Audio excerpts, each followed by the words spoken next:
The hospital hallway hummed with a low nervous energy. The air was thick with a palpable sense of unease, as if the walls themselves were absorbing the collective anxiety of everyone present.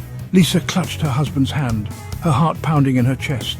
Each beat echoed in her ears, a constant reminder of the fear that gripped her. Fear was a cold fist squeezing her insides, but a flicker of hope warmed her, hope that today, finally, she might get some answers. She had been waiting for this moment, clinging to the possibility of good news. Weeks of unexplained breathlessness and a persistent cough had culminated in this, a battery of tests at the city hospital.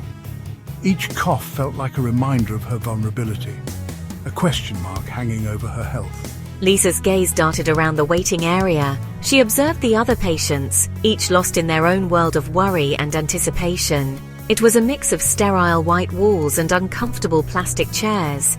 The stark environment did little to soothe her nerves. The air was thick with antiseptic and the low murmur of worried whispers. Conversations were hushed, as if speaking too loudly might shatter the fragile calm.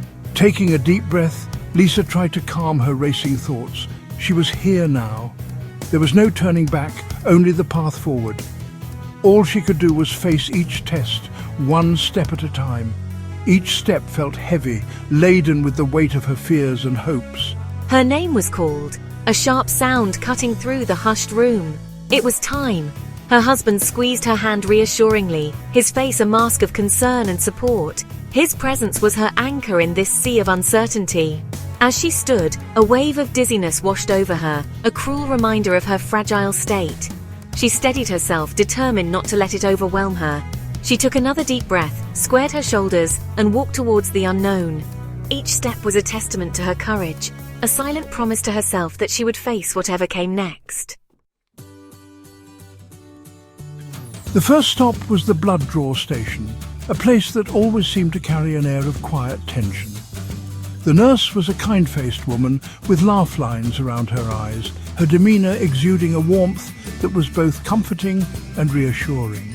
Her gentle touch as she prepped the needle did little to ease Lisa's apprehension, though she appreciated the effort. The prick was sharp, a fleeting sting, but it was the sight of her own blood filling the vial that made Lisa queasy. She tried to look away, but curiosity got the better of her. It looked so vulnerable, so vital, leaving her body in measured doses. Each drop seemed to carry a piece of her essence. Next came the chest X-ray, a procedure that always felt more invasive than it actually was. The technician, a young man with a bored expression, ushered her into a small cold room. His lack of enthusiasm did little to calm her nerves. The room was dominated by a large, imposing machine that seemed almost menacing in its presence. He positioned her against a plastic plate, instructing her to take a deep breath and hold it. The cold surface pressed against her back. The air caught in her lungs, a painful reminder of the reason she was here. She could feel her heart pounding in her chest. She held her breath, the machine whirred, and then it was over. The relief was immediate, but the anxiety lingered. The X-ray images flickered onto the screen in the radiologist's office. The doctor, a stern woman with sharp eyes, traced the outline of Lisa's lungs with a fingertip. She pointed out the shadows, the areas of concern. Lisa's heart sank. The shadows confirmed her fears. Something was wrong. What she wouldn't have given to hear the doctor say it was all clear, a figment of her imagination. But the doctor's expression remained unchanged, her face a mask of professional detachment.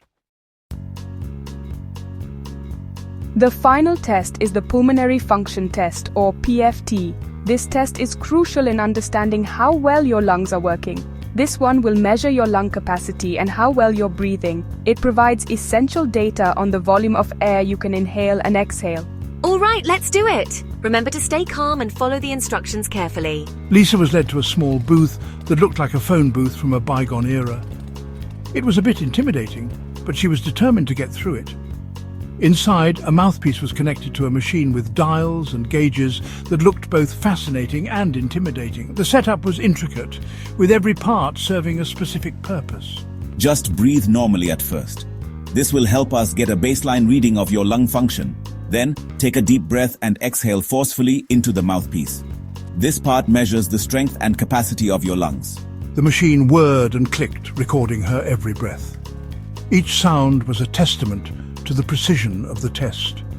It felt strange, unnatural, this forced and measured way of breathing. Lisa could feel every breath being scrutinized, but Lisa did as she was told, hoping that this test, above all, would unlock the secrets hidden within her.